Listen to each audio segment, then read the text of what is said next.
we try to vision the day of judgment, this will give us the fear of Allah, the respect who we dealing with.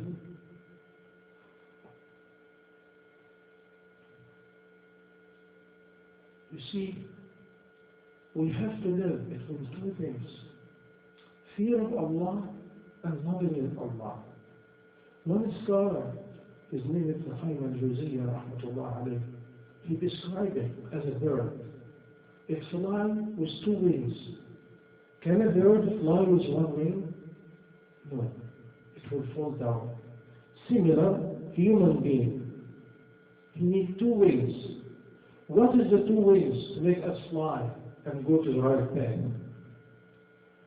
The right wings is the love of Allah, and the left wing is the fear of Allah, and we need both of them.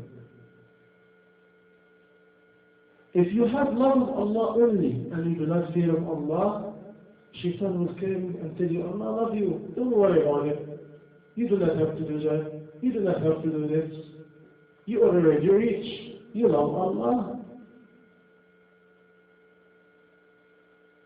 I ask Allah to save me from being one of those. Ameen ya Rabbi. And another way, when you are a sinner and full of sins, and you are very weak, and you know you did a lot of mischief and a lot of sins, now the devil coming to you and telling you you're finished.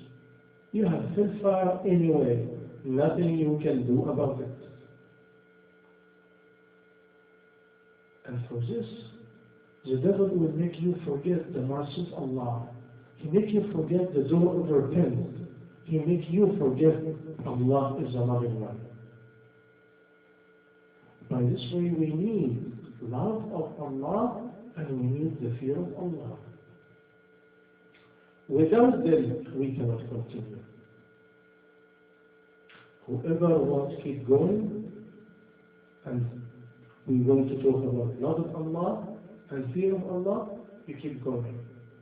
If you feel it's enough for you, you shut it off. Why we love Allah? We love Allah when we think about how much Allah gives us. He gives me my body. He gives me how I look. He gives me my strength. He gives me my stomach, my lungs, my heart, my eyes, my ears, my tongue, my power of intellect.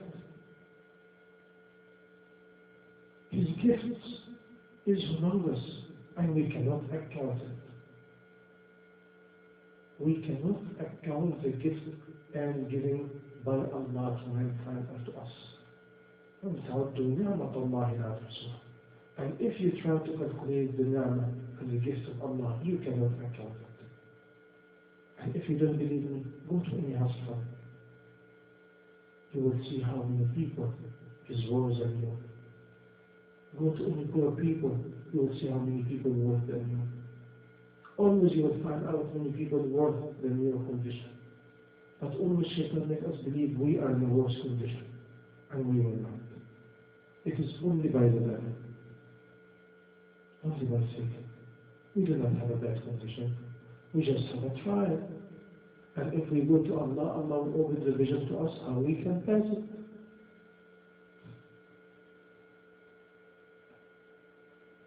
And this is all of us have the same thing. Because Allah is just. And we all have to go through it. Different trial, different examination, and different period of time. For what? To make us wake up. To make us return to Allah. To build sincerity. To clear the heart. To purify the heart. To make us closer to Allah. To remind us who is the giver. Who is the taker? Who is the provider? Who is the owner? Who is the controller? Who is the creator? Who is the ruler? Who is the doer? Because sometimes we forget. And when we forget, calamity starts. And it will not be going away unless we go back to Allah. Again, why we cannot go back to Allah? Maybe the amount of fear of Allah is not enough. At this case, we have to think, we have to fear of Allah. We have to fear of the power of Allah. Allah accounts everything. If He will touch us, we will be finished. If He will not forgive us, we will be finished. One of the worshippers of the people of Israel, he worshipped Allah for 100 years, never commit sins. And in the day of judgment, he's standing in the front of Allah, and Allah commanded him to go to paradise. After he was going to paradise, he said, "Oh Allah," and he said, "Allah subhanahu wa ta'ala, I send you to paradise with my mercy." Now he's walking toward paradise when he stopped and he said, "Oh Allah, what about my good deed? I want you to calculate it for me." He said, "Okay, come back." But all his good deeds and all his worships, all the time he worshipped for me, day and night, in one scale, and put the gift of one eye to able to see in one scale. And the one's eye, vision, and seeing was more than all his worship in 100 years. Now he said, Allah subhanahu wa ta'ala at him, now you cannot make it, now you go to hellfire. Because you have not enough good deed to send you to paradise. Now he's going to hellfire now, when he's praying, "Oh Allah, with your mercy, Allah, I ask you to return me back." He said, "Now you ask me of my mercy. And with my mercy only, you enter paradise." Why we do good deed? We do good deed only to show Allah gratitude, to thank Allah, to show servantry to Allah, to gain His mercy. Ya Allah, without your mercy, when we will go?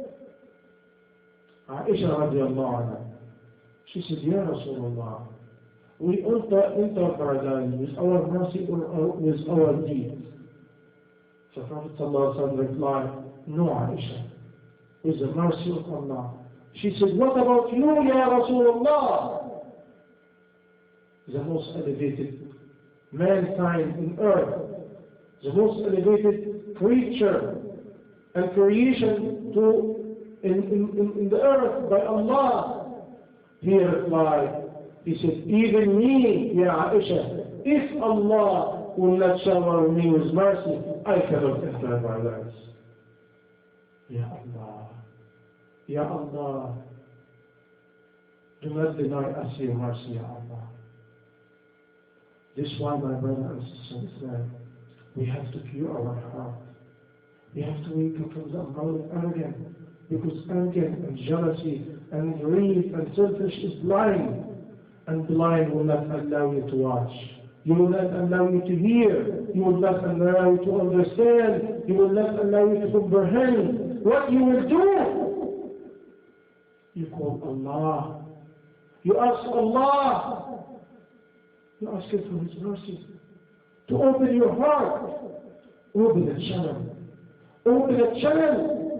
Maybe this channel one day will be a waterfall. Maybe this channel one day will lead you to Jannah, to paradise. And at this time, you will be benefited. My dear brothers and sisters in Islam, time is short till we get the message. And if I get the message, what I'm going to do? The topic is not listening. The topic is not, MashaAllah, good speech. What I'm going to do? I need to start. How I start? Make wudu. Make ghusl. Embrace Islam again, and again, and again. And say to Allah, accept me as a Muslim, Ya Allah.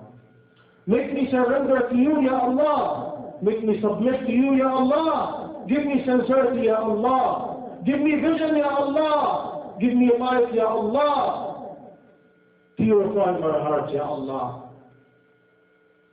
Make me closer to you, Ya Allah. Do not let me think about future, Ya Allah. You are the owner of the future, Ya Allah. Don't make me think about the time, Ya Allah. You are the owner of time, Ya Allah. Don't make me think about my status, Ya Allah. You are the owner of all the status and conditions, Ya Allah. Do not seek help of anyone except Allah. And start the dhikr. Start remember Allah. Start sincerely in your heart, calling Allah. Even if you are the ultimate sinner, Allah is the owner of tawbah. Allah is the owner of repentance.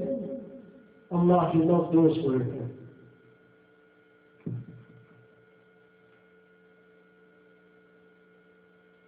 This is the first journey to Eman.